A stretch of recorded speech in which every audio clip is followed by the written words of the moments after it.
இந்தியாவிலேயே பிரிட்டிஷ் ஆட்சிக்கு எதிராக போராடிய முதல் ராணி வேலு நாச்சியாரின் கதையை பார்க்கலாம்.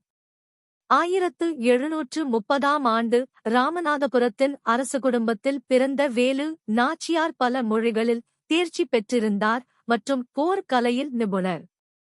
சிவகங்கை அரசர் முத்துவடுகநாத பெரியவுடைய தேவரை திருமணம் செய்தபின் தன்னுடைய திறமையான ஆட்சி மூலம் பலருக்கும் முதன்மையானவராக திகழ்ந்தார்.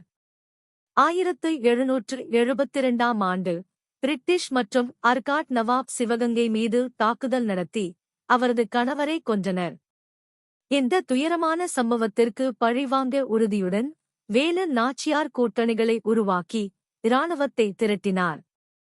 மருது சகோதரர்கள் மற்றும் அவரது தலைமை தளபதி குயிலியின் உதவியுடன் பிரிட்டிஷ் ஆட்சிக்கு எதிராக கடுமையான போராட்டத்தை நடத்தியார்.